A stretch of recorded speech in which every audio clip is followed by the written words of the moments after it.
여러분, 만약에 이런 상황이 생긴다면 어떨 것 같으세요? 우리 동네에 오랫동안 자리 잡은 빵집이 있어요. 30년 됐고요. 주인 내외가 새벽 4시부터 나와서 만든 크루아상이 진짜 맛있기로 소문난 집이에요. 그런데 어느 날 갑자기 대형 프랜차이즈 사장이 직접 문 앞에 나타난 거예요. 현수막 들고요. 이 집 제과 기술자 구합니다. 지금 월급 3배 드립니다. 그것도 그냥 지나가다 보고 한 게 아니에요. 손가락으로 딱 이 빵집을 찍어서요. 황당하죠?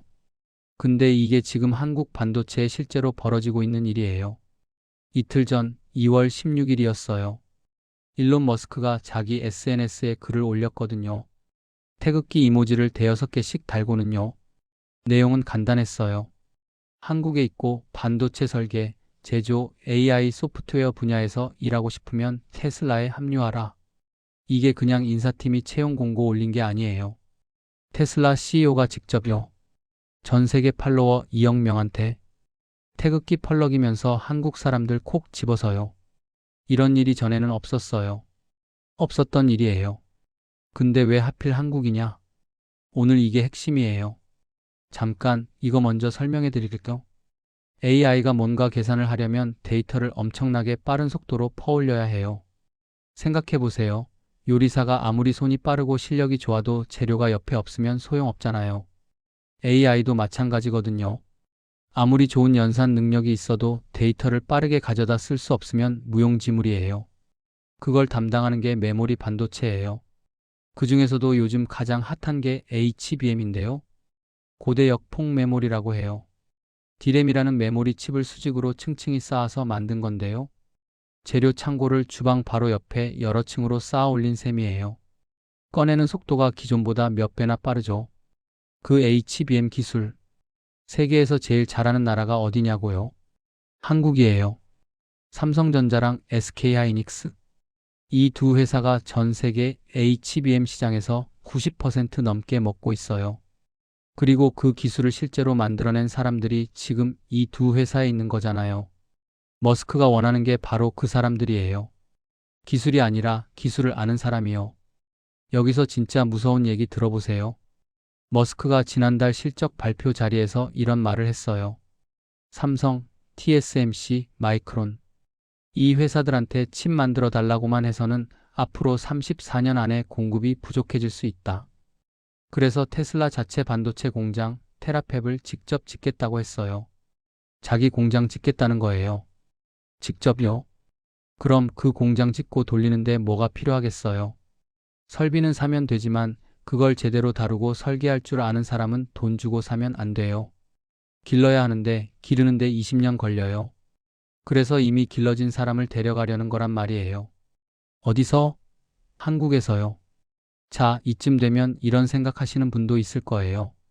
에이, 능력 있는 사람이 더 좋은 조건 찾아가는 게 뭐가 나빠요? 틀린 말이 아니에요. 개인으로서는 완전히 합리적인 선택이거든요. 테슬라 연봉이 국내 대기업보다 얼마나 높은지 아세요? 거칠게 말하면 2배에서 3배 수준으로 알려져 있어요.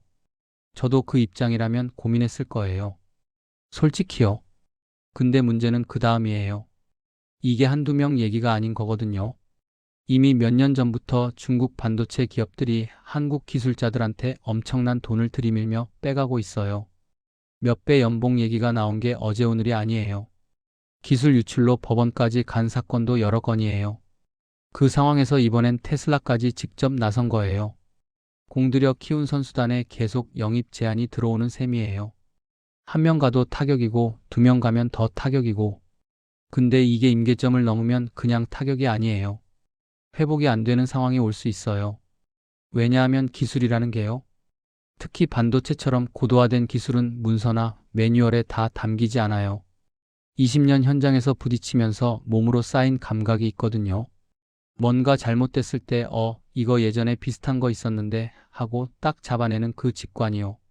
이게 사람한테 있는 거예요. 그 사람이 나가면 그 직관도 같이 나가는 거예요. 자, 이게 왜 여러분 얘기냐고요? 이거 들으셔야 해요. 우리나라 수출 구조를 보면 1년 동안 해외에 팔아서 버는 돈 중에 반도체가 차지하는 비중이 20%를 훌쩍 넘어요. 2024년 기준으로 반도체 수출이 약 1,400억 달러였거든요. 우리 돈으로 190조 원 정도예요. 190조가 얼마냐고요? 4인 가족 기준으로 따져보면요. 우리나라 인구 5,200만 명 나누면 한 사람당 365만 원 정도 되는 돈이에요. 온 국민이 1년에 한 사람당 365만 원씩 해외에서 번다는 거예요. 반도체 하나로요. 이게 흔들리기 시작하면 우리 생활에 어떻게 오냐고요? 먼저 원화 가치가 약해져요. 환율이 오른다는 거잖아요. 그럼 수입 물가가 올라요. 기름값, 밀가루값, 가스비 다 오르는 거예요. 이마트 가서 장 보다가 이게 왜 이렇게 비싸졌지? 하는 그 느낌이요. 반도체 인재 유출이랑 연결된 얘기예요. 멀리 돌아온 것 같지만 결국 같은 얘기예요. 당장 내년에 뭔가 느껴지는 건 아닐 수 있어요. 이런 문제는 서서히 와요. 근데 서서히 오다가 어느 순간 확 오거든요. 그럼 두 가지 미래를 그려볼게요. 첫 번째 시나리오예요. 지금처럼 그냥 흘러가는 거예요. 국내 처우는 그대로고 해외 제한은 계속 들어오고 5년 뒤에 삼성이나 SK하이닉스의 핵심 개발 조직에 빈자리가 늘어나기 시작해요. 신규 인력을 뽑긴 뽑는데 20년 경력자가 가진 감각이 거기 있을 리가 없잖아요. 기술 개발 속도가 조금씩 느려지기 시작해요. 그 사이 경쟁국이 치고 올라와요. 어느 날 보면 우리가 선두가 아닌 거예요. 그때 가서 그때 왜 몰랐지 해봤자 늦어요. 두 번째 시나리오예요. 기업들이 진지하게 움직이는 거예요. 핵심 인력한테 의미 있는 보상, 스톡 옵션 확대, 국내에서도 세계 무대에서 일하는 느낌을 줄 수 있는 환경. 그리고 정부도 반도체 핵심 기술 인력 유지를 위한 세제 혜택이나 지원책을 강화하고요. 완벽하진 않더라도 유출 속도를 늦출 수 있어요. 기반이 유지되면 우리 경제의 수출 경쟁력도 유지돼요. 결국 원화 가치, 물가 다 연결된 얘기거든요. 어떤 시나리오가 펼쳐지느냐? 그게 10년 뒤 우리 장바구니 물가를 결정할 수도 있어요. 과장처럼 들리지만 과장이 아니에요. 그럼 지금 여러분이 취할 수 있는 행동은 뭐냐고요? 첫째, 자산 배분 다시 한번 들여다보세요. 특히 삼성전자 주식을 장기 보유하고 계신 분들이라면요. 단기가 아니라 510년 흐름에서 이 인재 유출 이슈가 실적에 어떻게 반영될지 한 번은 생각해 봐야 해요. 특정 기업 한 곳에 집중된 포트폴리오는 지금 시점의 리스크 요인이 될 수 있어요. 국내외 업종별 분산을 한번 점검해 보시는 게 좋겠다는 거예요. 둘째, 반도체 관련 정책 뉴스에 관심 갖고 보세요. 정부가 K-칩스법 같은 반도체 지원 정책을 어떻게 보완하는지, 기업들이 처우 개선에 얼마나 적극적으로 나서는지, 이게 그냥 산업 뉴스가 아니에요.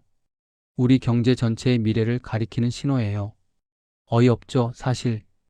우리가 수십 년 동안 공들여 쌓은 기술 인력을 이제 세계 최고 부자가 직접 태극기 들고 와서 스카우트하는 상황이라니요. 뿌듯한 마음이랑 불안한 마음이 동시에 드는 거예요. 그 뿌듯함이 마냥 뿌듯함으로 끝나지 않을 수 있다는 게 오늘 제가 드리고 싶었던 얘기예요. 오늘 영상이 도움되셨다면 미스터 경제 구독과 좋아요 부탁드립니다. 다음 영상에서 또 만나요.